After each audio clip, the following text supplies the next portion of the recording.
and welcome to One Through Wayne's World. You know, every so often I'm blessed to have somebody to interview who's in the same industry as I am, who's got it down pat, who's as busy as I am, and with me is Galvin, is that right? Galvin. Galvin. Yes. And a writer. You are an actress. You are all over, you interview. You are involved with film festivals. You do it all. I do it all. In fact, I was at the Fort Lauderdale International Film Festival poster unveiling last night, and here I am today, and I'm doing another event tonight, so I'm all over the place. So, busy woman. I'm very busy. Okay, and we're going to talk about her book in a minute, but let's just talk about the film festivals and poster unveiling. Oh, it was fabulous. It was at Oceans 234 in Deerfield Beach. That was the first time they've had it there. They usually have it down in Fort Lauderdale. So they brought it a little bit northward this time. And it's always good to see people I haven't seen since last year. And every year I'm very involved in the festival. And actually I did an impromptu video. I interviewed people last night. Oh, did you? Yes. Brian Barrell, who did the commercial for the film festival. Okay. And also Greg, the person that's in charge, Greg Van Housh. I interviewed him as well. So it was great. You know, there's a lot of film festivals. Fort Lauderdale Film Festival is the longest running and the biggest one in Florida. Absolutely. It's also run probably the most professional, would be the right word? Yes, they always have a lot of great events, and they're bringing in some great celebrities this year. Martin Landau, Beverly D'Angelo, Talia Shire, from, you know what I'm talking about. Yes, I know you're talking and who else? They have a bunch of them that are coming in, and all throughout the festival, basically. Okay, so let's go back to when you were 2 years old and you started acting. What kind of acting do you do? What's your favorite? Well, actually, I didn't really start getting into acting until later in life because my family didn't want me to go that route. So after there was a death in the family, and that's when I really decided, you know, it's never too late, and it's you know, life's too short. So I started pursuing acting, starting out in theater in Colorado, and then I decided, you know what, I need to move to LA. And my family didn't want me to go. Yeah, go figure. And I said, well, I'm going to go on a little trip. And I went out there with a friend, and she came home and I didn't. So I stayed there. I just called up my dad and I said, Dad, I'm not coming home. And I moved out to Los Angeles, not knowing anyone. And I ended up working my way up. I was living in a hostel for a while with like a co-ed hostel, and which is status quo for this industry. Okay. Struggling actor. Sleeping on someone's couch, all that stuff. That's status quo for this industry. Absolutely, yeah. Okay, so you're out there. Your family, of course, probably like mine, is like, what are you doing? Why don't you just get a job?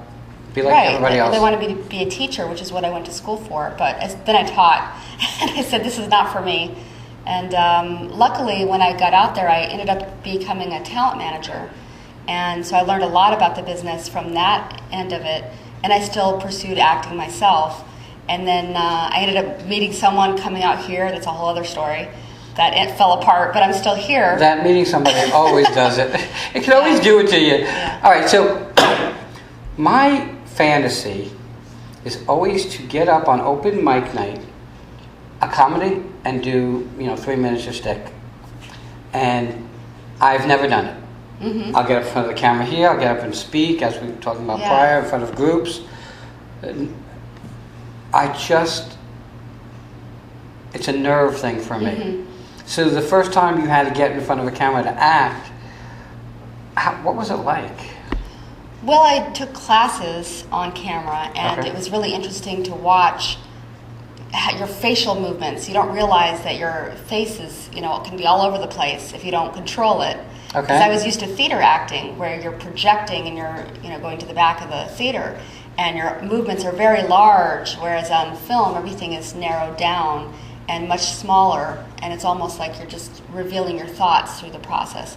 So you really have to learn that, and it takes a while to do. I don't know if I was necessarily nervous in front of camera, but during auditions I've had some nerves, and I've also done speeches in front of people about the industry and been very nervous about that. And it's funny because I'm probably the other way around. I don't write anything. I'm fly by the seat of my pants. I connect with people, and that's how I interview. It's really kind of like the Larry King style. He really doesn't do a lot of research about the person, because we want to learn as you guys are learning. We don't want you to miss anything when we're learning. So if I knew all about you, I might pass on something that they might be interested in. Right. Okay, so you've acted. Now you decide you're going to write a book.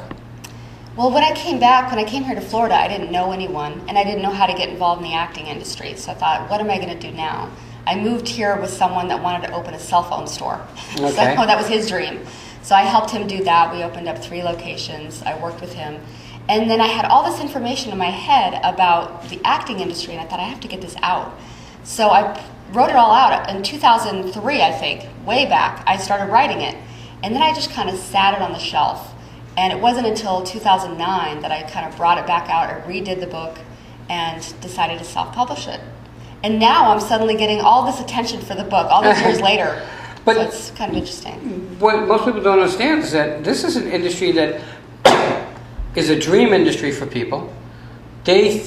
When most people out there think about the entertainment industry, they think about parties and fun and Maseratis and Ferraris. They don't think that you slept on a couch, that you ate ramen noodles. Right. Okay. That we gave. It's kind of like going to school to be a doctor. You have to pay the dues in the beginning. So you wrote a book, I'm guessing, because I have not read it yet, about the whole scenario of this industry? Well, the first half is a little bit about my journey going to Los Angeles and how I did everything I was kind of talking about. Worked at Universal Studios on the weekends and kind of worked my way up.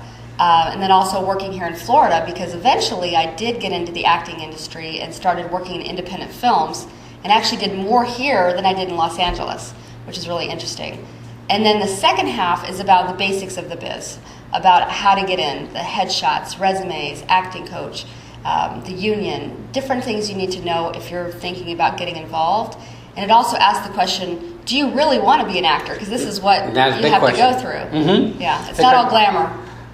And Florida, and I love Florida, but Florida's tough because there's not a lot of grant money for Florida. No incentives. Okay, right. So filming in Florida has kind of leveled down because there are other places where you can film. Georgia, yeah. Right. And we did some music videos, and we did them in Georgia because we can use the park, we can go here, we don't need all these permits, we don't need all this stuff.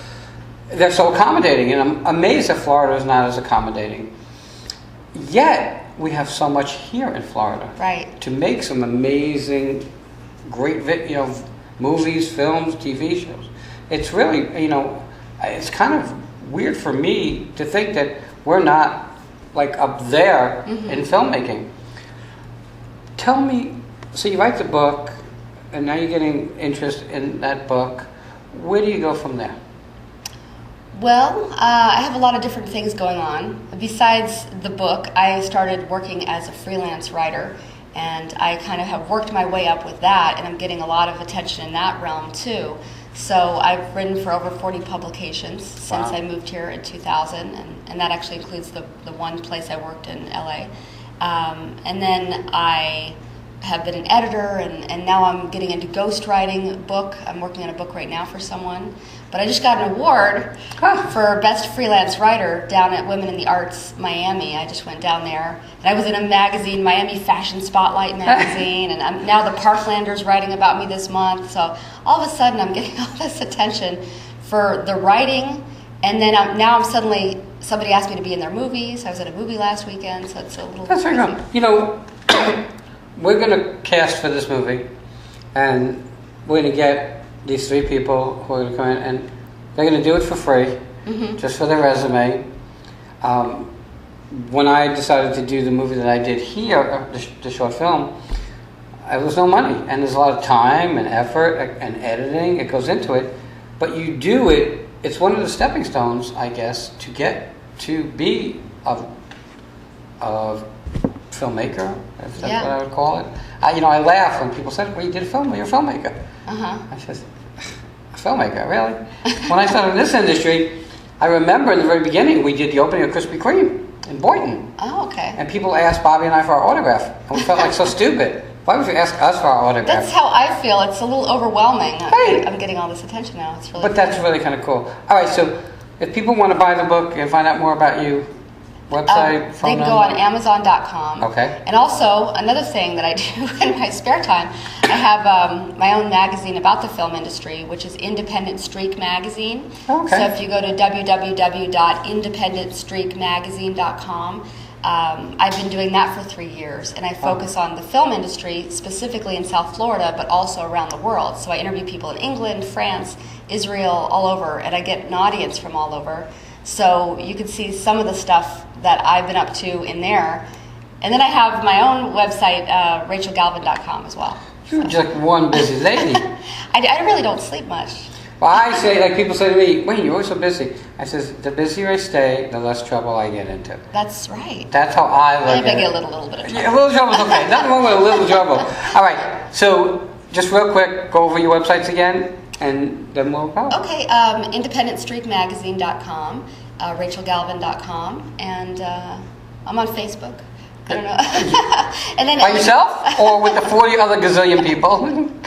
It's a lot of other people, Right. right? And you know, it's funny because, just real quick, we met many, many moons ago. Yes. And now the universe put you back in our path That's again. right. And vice versa. We were both filming that day. That's right. And, you know, it's such a small world. Guys, if you're thinking about the entertainment industry, I'm going to guess from knowing this young lady that you're going to want to read this book. Surely I'm going to read the book. No matter where you are in this industry, until you make it to here, which is the 1% of the 1%ers, this industry is always an adventure. Yes, it definitely is that. Always an adventure. And you got to have a certain constitution to do this.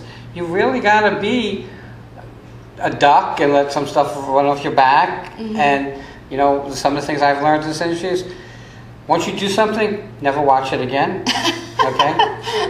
Don't look at what critics say because it doesn't mean anything. And don't look at the numbers. Like, people ask me, well, how many people watch? You know what? It doesn't make a difference. Yeah. Because it's all experience. If only first one of all. person read your book and it changed their life, it was worth everything. Yeah, absolutely. Okay?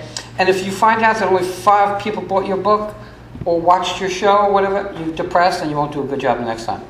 If you find out that 40 million bought your book, you can be excited, but you won't do as good a job the next time. Mm-hmm. I went to see Howie Mandel. I saw 8 shows in Vegas. He was the most expensive and the worst. Really? Yeah, because he doesn't care. He makes great money whether he does good or not. At that point, I saw Wayne Brady, who was a starving actor. Yeah. I was supposed to be in his class, and I didn't do it. I'm kicking myself. He's amazing. Yeah. An expensive show, and probably the best show I saw out there. So, really, you got to be down and grounded. Never get a big head, never get a big ego when you're in this industry. Having an ego is okay, just not a big ego. I want to thank you for coming on. All right, thank it was a you, pleasure. Wayne. I'm sure we'll see her again. Check out our website. Check out the book. Guys, we'll be right back.